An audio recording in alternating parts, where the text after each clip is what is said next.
everyone, what's up? Welcome back to another episode of Personal Finance Boss. I'm laughing because you're yelling in the mic and the Oh wow, okay. sound waves are going Well, I'm excited. crazy. It's our first episode back.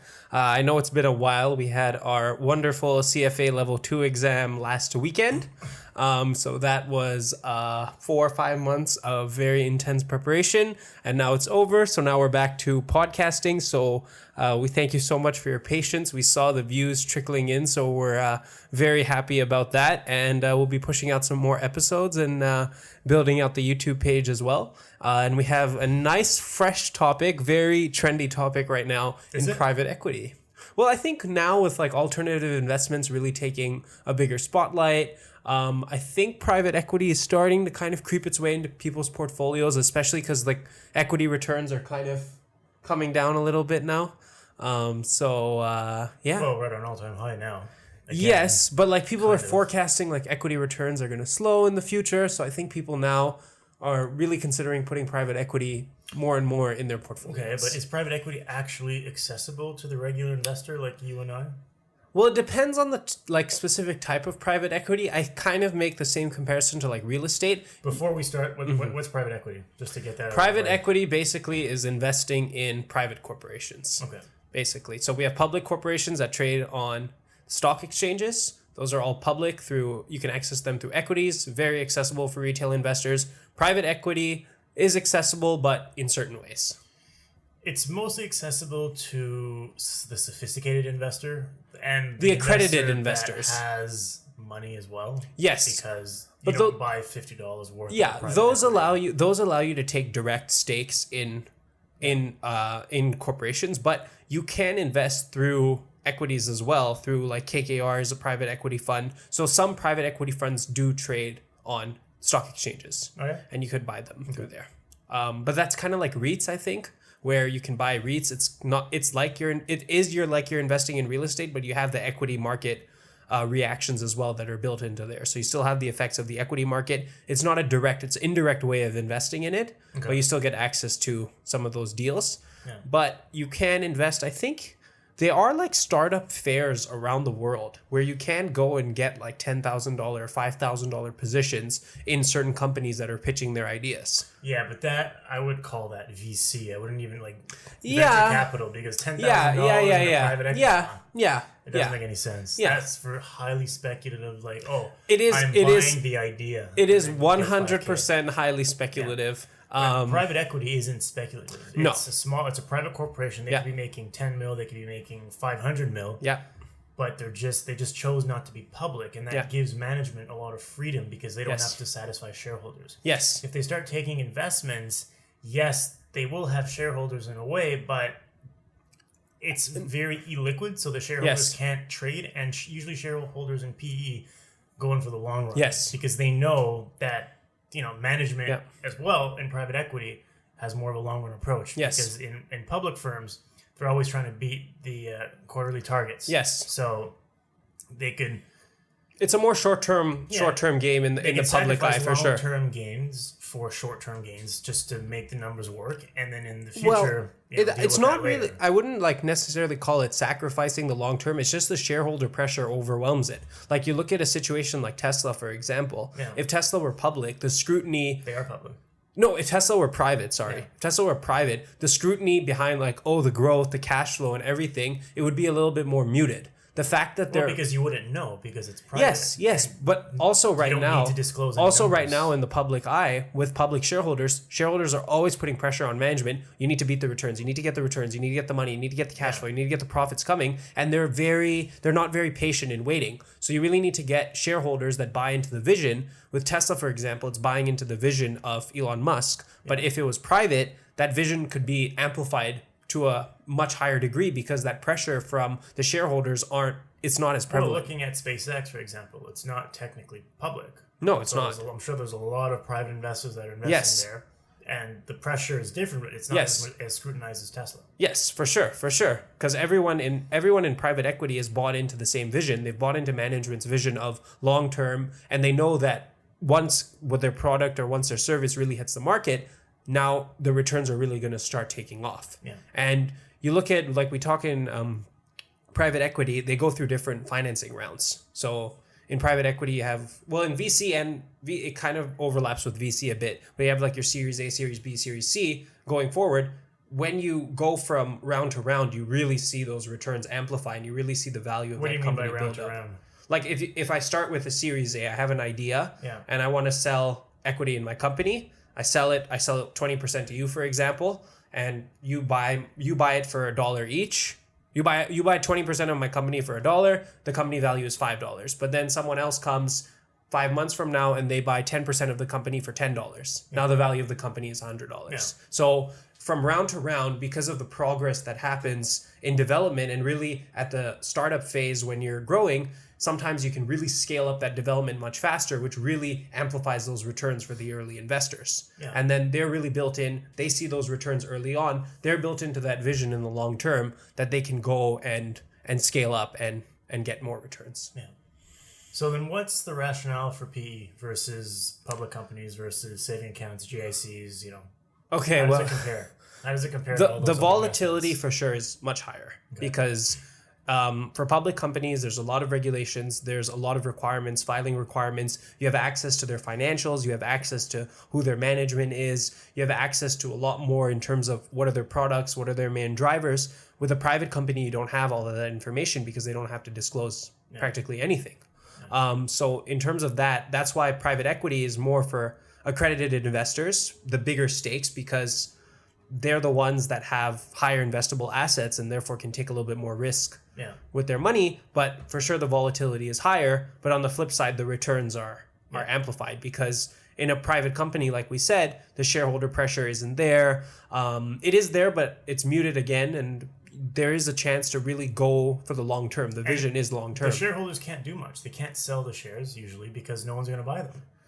Well, even if they do, they'll probably end up taking a loss, or they're going to be waiting a long time for someone to take it because there's no market. If you want to sell a share, you have to find someone to buy them from you, unless someone is asking for them. Yes, and usually there's also a lot of clauses involved with selling your position. There's probably a lockout period. Same thing with a PE fund. If you're in a fund as well, you have to keep your money in there 5 years or 3 years or 10 years. So you're kind of restricted in the sense. So it enables management to have a much more long-term approach on the company compared to public companies. The other thing about private equity or private companies that people enjoy is that it's private. So nobody knows what the numbers are. Nobody knows what the cost is. And the CEO of Netflix, one of his biggest regrets about Netflix was going public so soon. Because he divulged how profitable that business model was, and then Amazon Prime came, and Hulu came, and whatever other streaming services came, and he wished he had postponed going public a little bit just to keep those numbers private. At the same time, though, going public enables you to generate a huge amount of cash flow. Yes, because if you issue 10 million shares at $22 each, that money essentially goes to the company. Yep. So with that money, it enables you to grow. And it also allows you to get access to a lot more investors and more money. Yeah. But I think on a side note, before we'll go back to P, but on a side note, there is also that debate. It's funny you bring that up. There's the debate right now, like Uber went public, Lyft went public. Their shares didn't really perform that well. Slack went public last week, which is the online messaging platform. That didn't really do well. There's this whole thing now of, is there such a thing as, did all these guys go public too late? Because at one point, the hype and the demand for those shares, if they don't go public, it's like, it's too late. It's too late now. For Slack, it was relevant 5 years ago, no?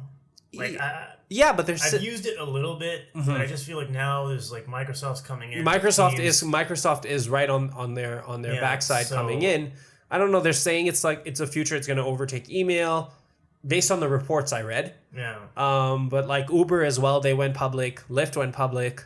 They didn't do that well either. That's when all these companies get scrutinized. Their numbers get scrutinized. Yes, for sure, because there's no money. If Uber there was no money. If it's cool, there's taxis for everywhere, apps, mobile, whatever, millennials, blah, blah, blah.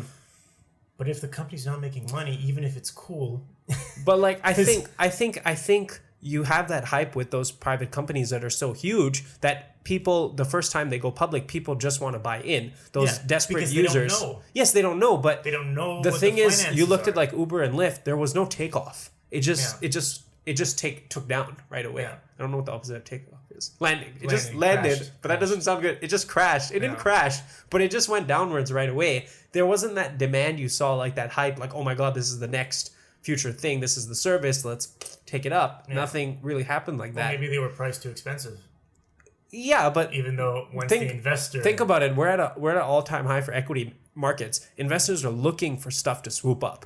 Yeah. They have money. They're licking their chop. They're like, where's the next thing? Let's just buy it. They don't even care at this point. It's coming from a rich man across the table. No, it's sure, not. okay. It's not coming from a rich man. It's just saying that people right now, there's money. There's a lot of money out there, and a lot of firms are going public right now. Like, we've had a fair number of IPOs, I'd say, in the last couple of quarters. And I don't know if some of them went public too late. I don't even know if that's a thing. But. Too late. No, you would say they missed the boat. But Yeah. they didn't miss the boat because the equity markets are at an all-time high. If the markets were correcting, for an extended period, for months and months and months, then companies that were planning on going, they have to delay, obviously. But it could be a thing like let's just do it public now. Let's just get the money and run. Yeah. For other companies, for sure, it's like that as well. Yeah. Because you want to get your money. If you wait, you might be in correction, like you said. Yeah, you'll get less money. It's very hard. It's less money, but it's also very hard to do a good IPO when there's a correction. Yeah. Because you really need to go. You're going against a tide completely. Well, it's more a bear market, not a correction. A correction happens fast. A bear market happens over an extended period of time, and this is what would be problematic for an IPO. So, like going in 2009, 2010. Slightly after the recession, the market. There was one. I think there was Zendesk that actually went. There's a tech company in California. They actually went public during 09, 010, and they actually did well. Yeah. It was like one of the few that did well, which was very interesting.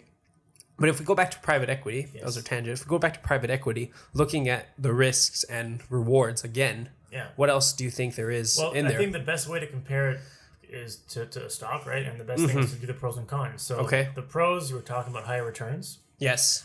We're talking about a longer term approach, which can be it's a pro because you get high returns, but it's a con because it's not so liquid.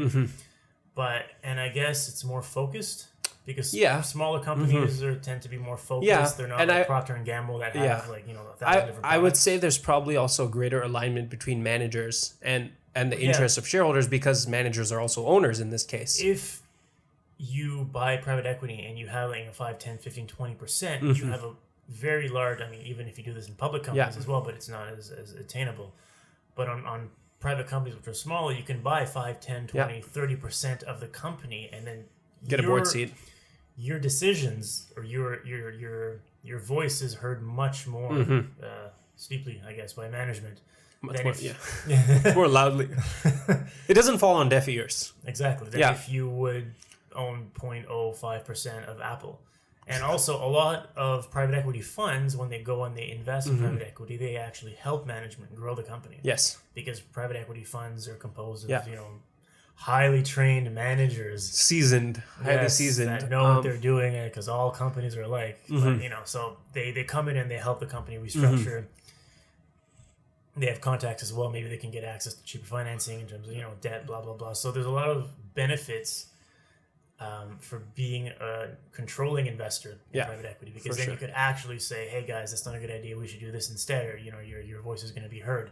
If you're going in at 2-3%, you'll be able to ride the wave of high returns if management is done well, but you won't be able to influence that much. No.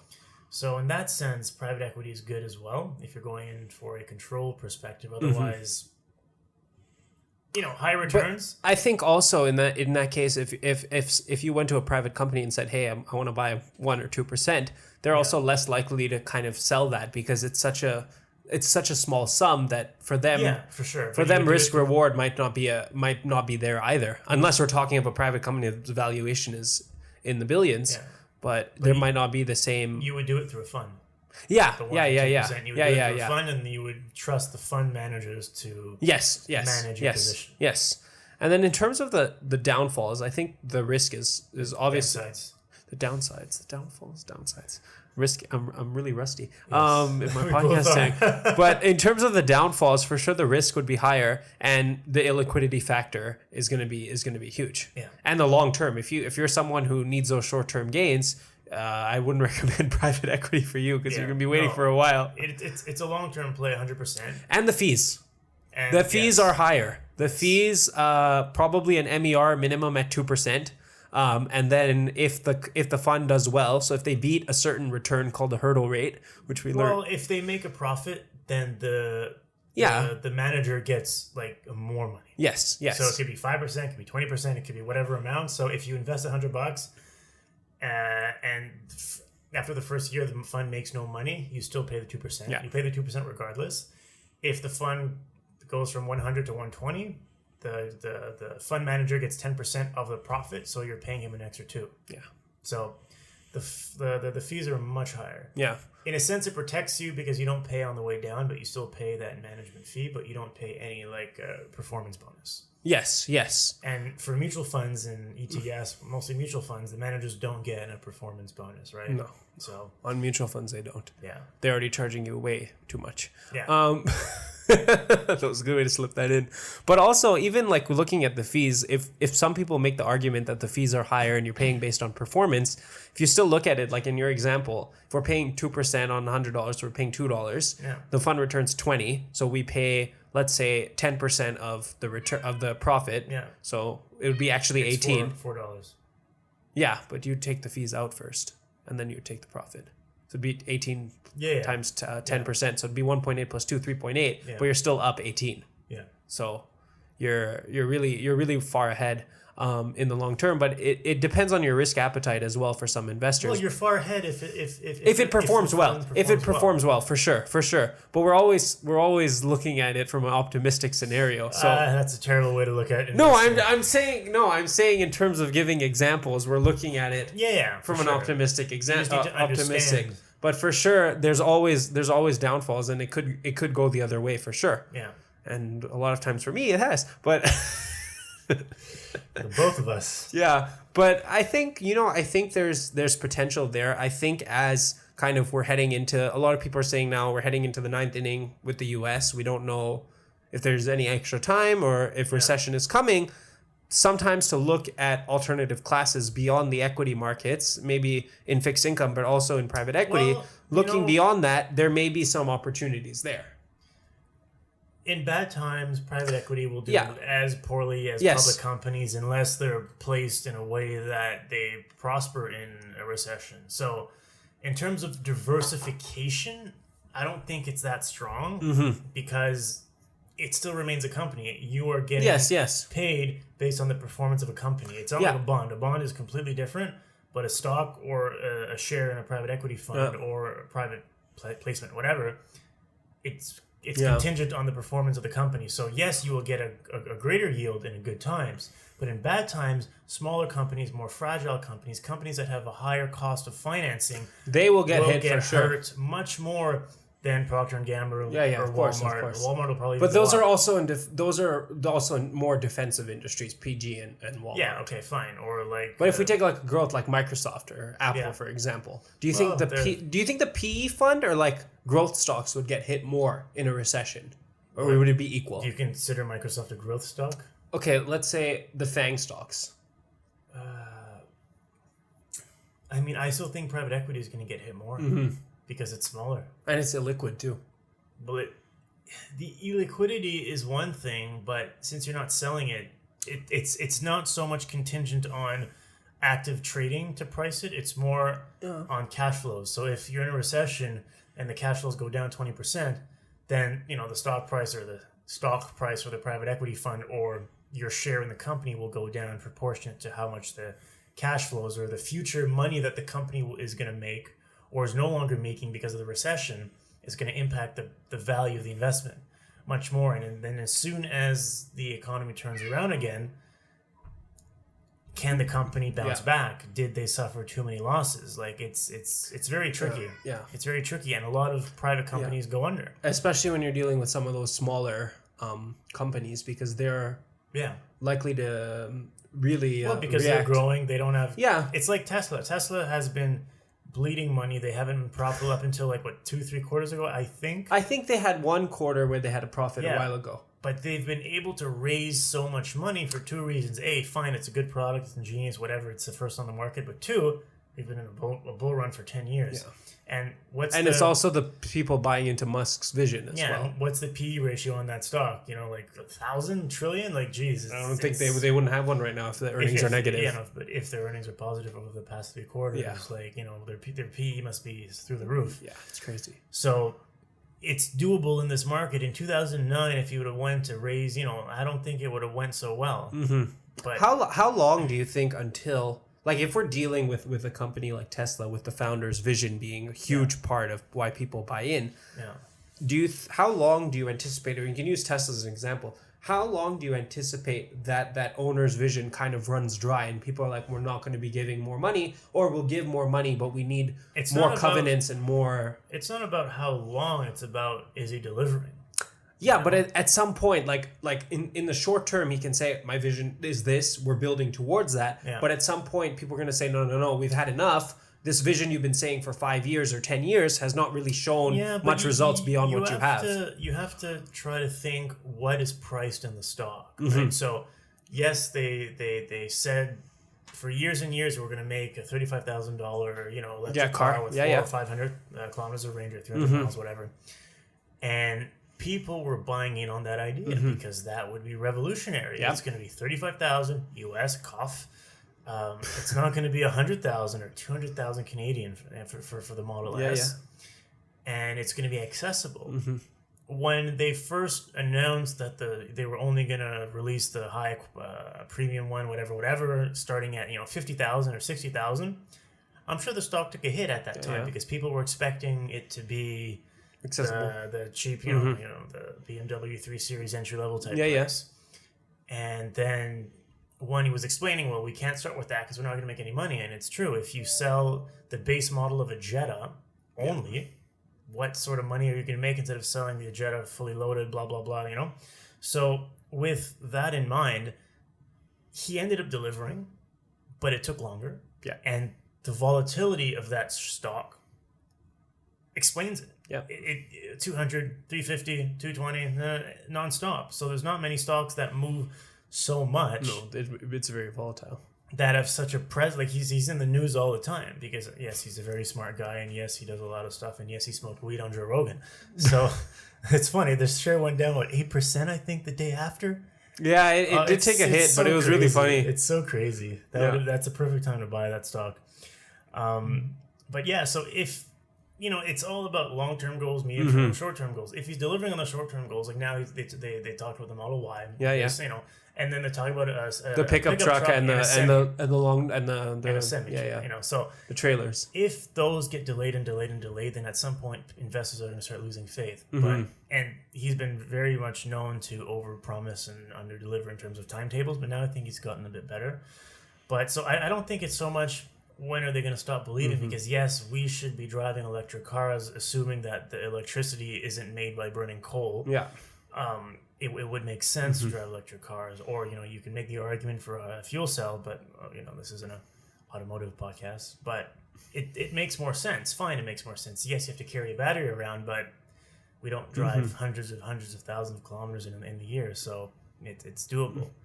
So I think that's the thing with any company. Do you think it could go private? Do you think Tesla's too big now to go private, or there's still a possibility of that? Because there were talks of that. This is a very off track, but I think you're better placed than me to know that. Oh yeah, really? I follow the big lines. I don't go so deep into the financials. But I think like Apple, there was speculation that Apple wanted to purchase Tesla at some point.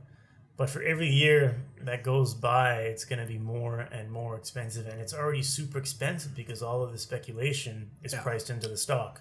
Yeah. It's trading at, a PE, let's say, of 300. Yeah, I think it was I think it was 390 or 370.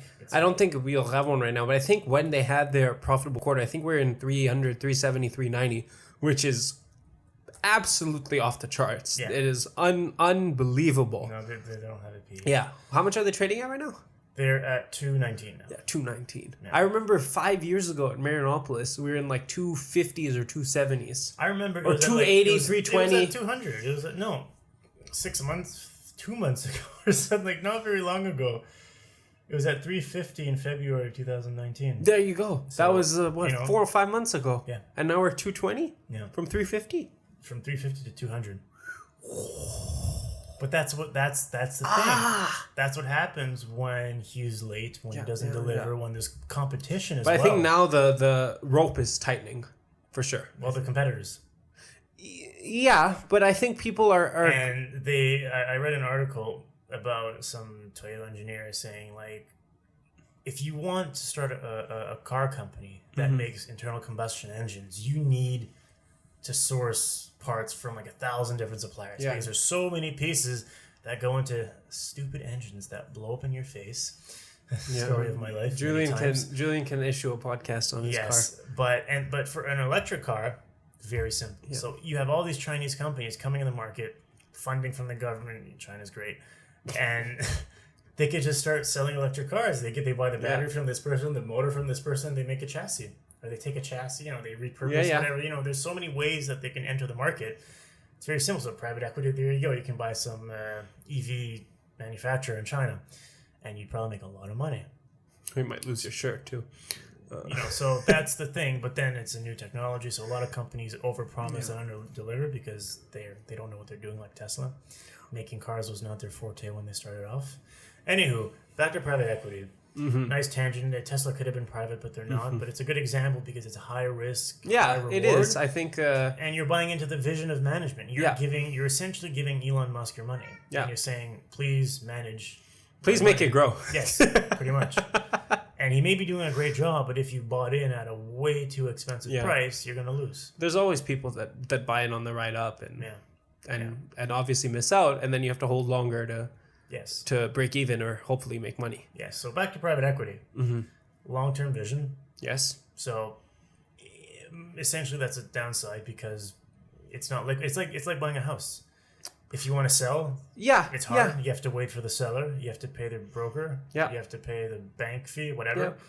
Yeah. There's exit costs. It's a long-term vision. You got to believe in management, and you got to believe. You got to know what you're buying. Private equity deals are very much based around management. They look at 100%. They look at product, of course, but they look at the management as well. The track record and everything, because you're buying into that vision. It's like what you said. You're giving Elon Musk your money and saying, "Here, go with it." Yeah, and I don't think you, as a shareholder, can do anything about management. You can't fire a CEO, right? I don't know because in public it depends on your stake, right? No, but I think when the private equity, the private company would have a board as well. Yeah. And if you have a high enough stake, you'd have sway on that But board. if the CEO owns 51%, there's not much you can do. No. And usually, but the CEO keeps. Yeah, management will keep the majority 100%. Yeah. And number one rule in private equity, if any of you have a business idea and you're looking out there for VC or PE funding or whatever it may be, angels or whatever, hold on to your equity as long as you can. Yeah. And they tell you this on Shark Tank, and they tell you on Dragon's Den, which is the Canadian version, or Oeil de Dragon, if we have any French viewers. Hold on to your equity as long as possible, because that is what's going to save you. There's so many stories you hear of, I sold 80% of my equity from the get-go because I needed money, I needed a shop, I needed product. Yeah. Hold on to your equity as long as possible. And if you do need to sell, make sure you personally hold on to a little bit more than the majority. So if you need to sell a little bit, you can, but you need to hold on to that majority. But there's also the trade-off where if you as the owner of the company, the CEO, whatever, the manager, sells too much of your company to an investor, what's in it for you? If you own 10% and you're like, okay, well, I'm done. You walk away, you lose 10%, the investors lose 90%. Yeah. So as a private equity investor, when you go and analyze a deal... but let's say you sell. I have a company, I have 100. No. But if you analyze a deal, assuming we have people that can invest in PE listening, you want to make sure that the owners do have a significant amount or enough for it to make sense. Because if their ownership is so small that to them this is like a side job, the return of the investment is... I was going for more though, like if you have a company... You sell a third, now you have 66, and then you sell another third. Everyone owns a third. Yeah. And if those other two owners side together, you don't get to execute your long-term vision. Yes, but that's from the manager's perspective. Yes. But I'm yes. talking from an investor's perspective. Oh, okay. If the owners don't of course. have a large stake, 100%. you should not. 100%. Be wary because and that's why you see on Shark Tank when you have those opportunities, most of the time it's a royalty deal because they know if I put in my money, this guy's probably going to bolt in a year or two, especially if they have another job on the side. Yeah. They're going to bolt because there's no financial value in them. Yeah. But most managers will try to hold on to the majority because it's this is just a word of caution. It's their company. Like I've never done a PE deal technically. Echo Castle. Yeah, but that's different.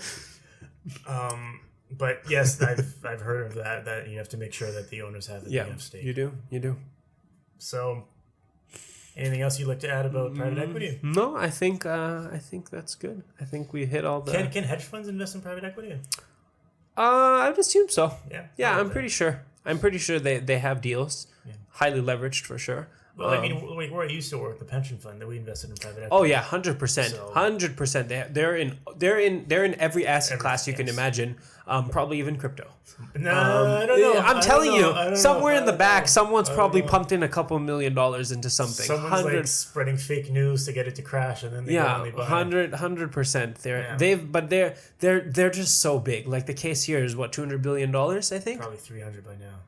300? Yeah. That's it. It was 275, 250 when I was there. Okay, so the 300 billion, they got enough to throw around in all sorts of places, and probably even they can do it even that they can buy like a public company, take like 20-30% right off the top. Yeah, easily. But they're obviously in a much different league. Their deals are. They have minimum deals of like 50 mil. Exactly. But their deals are more like, we're going to buy this huge office tower on Rede-Lebecker on Bay Street, for example. That would be real estate. Yeah. They also do infrastructure like highways and all stuff like that. So there's a lot of different assets. But they're the types of people that can go like Uber in their Series F and take like $1 billion off the top. Yeah. Like that type of deal. So since the show isn't necessarily aimed towards the sixth institutional investors in Canada, that's why private equity, I wasn't too like gung-ho about doing it because like how many people have access to private equity deals, but it's something to think about, and obviously in the future a lot of people are open to deals, but even just knowing about how those deals work, and even in your own company when you're looking for financing, if anyone out there does have a sizable company, if you're looking for financing, this is a alternate route than going to the bank and stuff like that, because you do get another view on, you get another perspective from a different investor who's in it for the long term as well. Yes. We should turn the camera. Yes. That was very skillful. Climbing over the counter not to interrupt the podcast. Mm-hmm. Okay. Yeah. Okay. Hit the tripod. Anyway.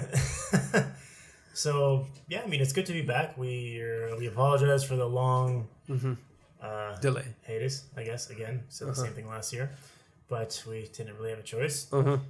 And yeah, we thank you for supporting us. We're getting more and more listens by not doing much, which is pretty impressive. So now we're going to try and get more listens, coming up with the quality content, and we're actually serious this time around. I'm really going to start working on YouTube specific videos, just in the YouTube format, because it's very different. It's much less blah blah and more to the point. Podcasts are fun to listen in your car and whatnot, so that's okay. And we'll take it from there. Again, you can go have a look at our course on Udemy, because we forgot to mention that. And yeah, it's good to be back, guys. So thank you for tuning in. Where can they reach us, Ali? They can reach us on Facebook at Personal Finance Boss, on our Instagram page, or at personalfinanceboss@gmail.com. How's the Instagram page going? It has been on a hiatus for a while. I'm not actually logged into it for a while. Yeah. Maybe I forgot the password. Isn't there one more way they can contact us? Email. No, you said that. I said email. It's been a while. Yeah. Okay. Thanks, guys.